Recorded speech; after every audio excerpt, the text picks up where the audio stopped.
তামিল সিনেমার পর্দায় তিনি যখন শত্রুদের ঘায়েল করেন তখন পুরো প্রেক্ষাপট ফেটে পড়ে হাততালিতে। তার এক ইশারাতেই বক্স অফিসে ঝড় ওঠে। কিন্তু সেই পর্দা কাঁপানো অ্যাকশন হিরো তামিল সুপারস্টার থেকে সদ্য পুরোদস্তুর রাজনীতিবিদ বনে যাওয়া থালাপাতি বিজয় এবার এমন এক ঘোষণা দিয়েছেন যা সিনেমার স্ক্রিপ্টকেও হার মানায়। তার একটিমাত্র বাক্য কি ভারতের জাতীয় রাজনীতির পুরো হিসাব নিকাশ পাল্টে দেওয়ার ক্ষমতা রাখে? আসন্ন ঈদুল আজহায় প্রকাশ্যে কোরবানি দেওয়ার যে রুদ্ধশ্বাস ঘোষণা তিনি দিয়েছেন তা কেবল একটি ধর্মীয় আচারের অংশ নয়, বরং দিল্লির সাউথ ব্লকের ক্ষমতার অলিন্দে এটি রীতিমতো ৯.০ মাত্রার ভূমিকম্পের মতো অনুভূত হচ্ছে। ২০২৬ সালের মে মাস ভারতের বর্তমান রাজনৈতিক পরিস্থিতি এক চরম স্পর্শকাতর এবং উত্তপ্ত আগ্নেয়গিরির মতো। কোরবানির ঈদকে কেন্দ্র করে বিভিন্ন রাজ্যে পশু জবাই নিয়ে প্রশাসন যেন অলিখিতভাবে এক যুদ্ধ ঘোষণা করেছে। কোথাও আইনশৃঙ্খলার অবনতির খোঁড়া অজুহাত, কোথাও হঠাৎ গজিয়ে ওঠা পরিবেশগত কারণ, আবার কোথাও সরাসরি ধর্মীয় অনুভূতির জিগির তুলে নজিরবিহীন বিধিনিষেধ জারি করা হচ্ছে। উত্তরপ্রদেশ, গুজরাট কিংবা পশ্চিমবঙ্গের মতো রাজ্যগুলোতে এই কড়াকড়ি এখন চরমে। সর্বশেষ এখানে যুক্ত হয়েছে দিল্লি। এর ফলে মুসলিম সম্প্রদায়ের মধ্যে যে চাপা ক্ষোভ দিন দিন তীব্র হয়ে উঠছে তা যে কোনো মুহূর্তে ভয়াবহ গণবিস্ফোরণে রূপ নিতে পারে। কিন্তু আশ্চর্যের বিষয় হলো ভারতের রাজনীতির বড় বড় বিরোধী দলগুলো এই জ্বলন্ত ইস্যুতে একেবারে মুখে কুলুপ এঁটে বসে আছে। কারণ একটাই, সংখ্যাগরিষ্ঠ কট্টরপন্থী ভোট ব্যাংকের সমীকরণ।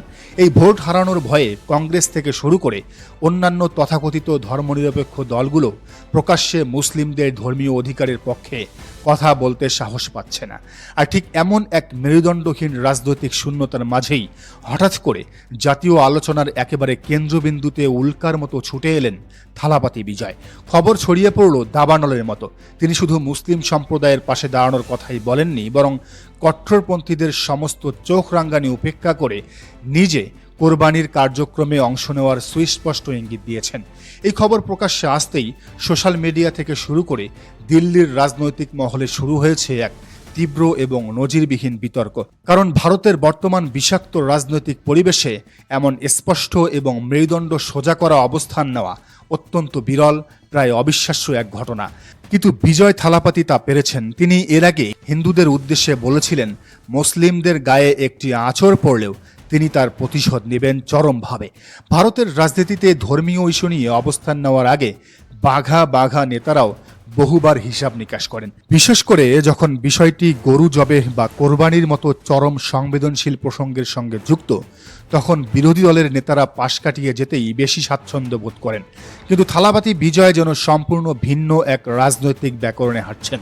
রাজনৈতিক বিশ্লেষকরা মনে করছেন তার এই অবস্থান কেবল ধর্মনিরপেক্ষতার সস্তা বলি নয়, এর পেছনে রয়েছে অত্যন্ত গভীর এবং সুদূর প্রসারী এক রাজনৈতিক মাস্টার প্ল্যান।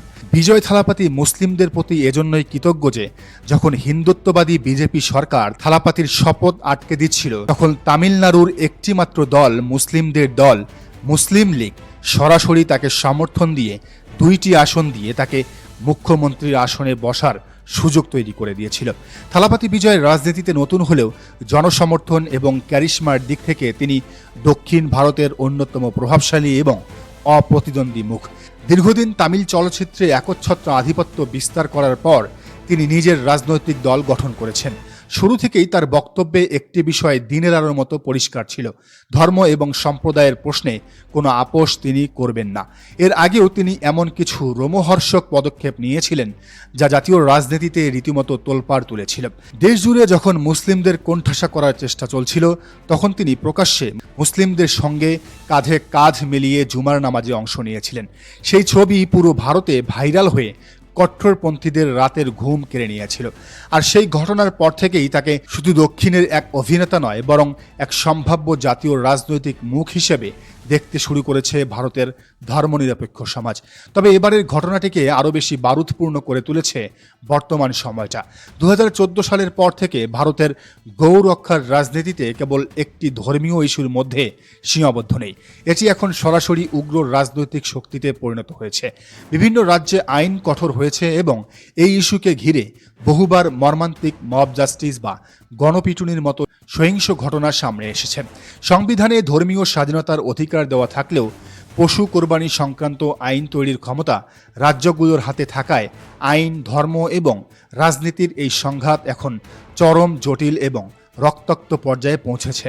আর ঠিক এই জায়গাতেই থালাপাতি বিজয়ের এন্ট্রি পুরো দৃশ্যপট বদলে দিয়েছে। রাজনৈতিক বিশ্লেষকদের মতে তার এই রুদ্ধশ্বাস পদক্ষেপ কয়েকটি স্তরে এক ভয়ঙ্কর প্রভাব ফেলতে পারে।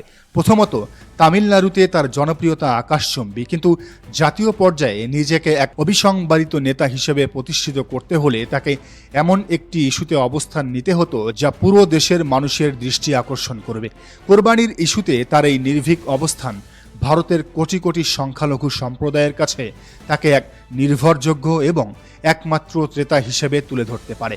দ্বিতীয়ত, বিরোধী রাজনীতিতে বর্তমানে যে বিশাল শূন্যতা তৈরি হয়েছে, বিজয় ঠিক সেই জায়গাতেই আঘাত করছেন। কংগ্রেস বা অন্যান্য দলগুলো যখন সংখ্যাগরিষ্ঠ ভোট হারানোর ভয়ে কাঁপছে, তখন বিজয়ের রাজনৈতিক সমীকরণ সম্পূর্ণ আলাদা। তামিলনাড়ুতে বিজেপির কট্টরপন্থী সাংগঠনিক শক্তি তুলনামূলকভাবে অনেকটাই দুর্বল। ফলে তিনি এই ধরনের অবস্থান নিয়ে নিজের রাজ্যে খুব কম রাজনৈতিক ঝুঁকি নিচ্ছেন, অথচ জাতীয়ভাবে পাচ্ছেন বিশাল এক মাইলেজ। সবচেয়ে গুরুত্বপূর্ণ বিষয় হচ্ছে, আসন্ন 28শে মে যদি থালাপাতি বিজয় সত্যি প্রকাশ্যে কোরবানিতে অংশ নেন, তবে সেটি আর কোনো ব্যক্তিগত সিদ্ধান্ত হিসেবে সীমাবদ্ধ থাকবে না, বরং সেটি হয়ে উঠবে কেন্দ্রীয় সরকারের সংখ্যালঘু নীতির বিরুদ্ধে এক বিশাল প্রতীকী প্রতিরোধ। আর সেই কারণেই এই ঘটনাকে ঘিরে কট্টরপন্থী গোষ্ঠীগুলোর মধ্যে এক চরম আতঙ্ক এবং উদ্বেগ বাড়ছে। শুধু দেশীয় রাজনীতি নয়, আন্তর্জাতিক পর্যায়েও এই বিষয়টি বিশাল আলোচনার জন্ম দিতে পারে বলে মনে করছেন বিশেষজ্ঞরা। সাম্প্রতিক বছরগুলোতে United states commission on international religious freedom এবং হিউম্যান রাইটস ওয়াচের মতো মানবাধিকার সংস্থাগুলো ভারতে ধর্মীয় স্বাধীনতা এবং সংখ্যালঘুদের অধিকার নিয়ে চরম উদ্বেগ প্রকাশ করেছে। ভারত সরকার অতীতে এসব প্রতিবেদনকে পক্ষপাতদুষ্ট বলে উড়িয়ে দিলেও এখন যখন থালাপাতি বিজয়ের মতো এত বড় মাপের একজন আইকন প্রকাশ্যে ধর্মীয় স্বাধীনতার পক্ষে ঢাল হয়ে দাঁড়ান, তবে তা আন্তর্জাতিক মহলে দিল্লির জন্য এক বিশাল অস্বস্তির কারণ হয়ে দাঁড়াবে। দক্ষিণ ভারতের রাজনীতিতে সামাজিক ন্যায় এবং সাংস্কৃতিক স্বাতন্ত্র্যের প্রশ্নটি দীর্ঘদিন ধরেই অত্যন্ত গুরুত্বপূর্ণ। থালাপাতি বিজয়ের এই অবস্থান কি কেবল নীতিগত, নাকি এটি উত্তর ভারত কেন্দ্রিক কঠোর রাজনীতির বিকল্প হিসাবে একটি বৃহত্তর কৌশলের অংশ? এই প্রশ্নের উত্তর খুঁজতে এখন ঘাম ঝরাচ্ছেন দিল্লির বাঘা বাঘা বিশ্লেষকরা। এখন সবার নজর তামিলনাড়ু এবং থালাপাতি বিজয়ের দিকে। আগামী 28শে মে কি তিনি সত্যি সমস্ত রক্তচক্ষু উপেক্ষা করে কোরবানির ময়দানে নামবেন, নাকি এটি কেবলই একটি রাজনৈতিক স্ট্যান্ড হিসেবেই থেকে যাবে? সব মিলিয়ে থালাপাতি বিজয়ের এই একটি ঘোষণা কেবল একটি ধর্মীয় বিতর্ক নয়, এটি ভারতের বর্তমান রাজনৈতিক বাস্তবতা এবং মানবাধিকার প্রশ্নের কফিনে সবচেয়ে বড় পেরেকটি ঠুকে দিয়েছে। থালাপাতি বিজয় কি পারবেন ভারতের এই চরম বিষাক্ত রাজনীতির চিত্রনাট্য একেবারেই বদলে দিতে? অপেক্ষা কেবল আর কটা দিনের। দর্শক, বিষয়টিকে আপনি কিভাবে দেখছেন জানান মন্তব্যের ঘরে। আর এই চ্যানেলে নতুন হলে অবশ্যই সাবস্ক্রাইব করে বেল আইকনটি বাজিয়ে রাখুন।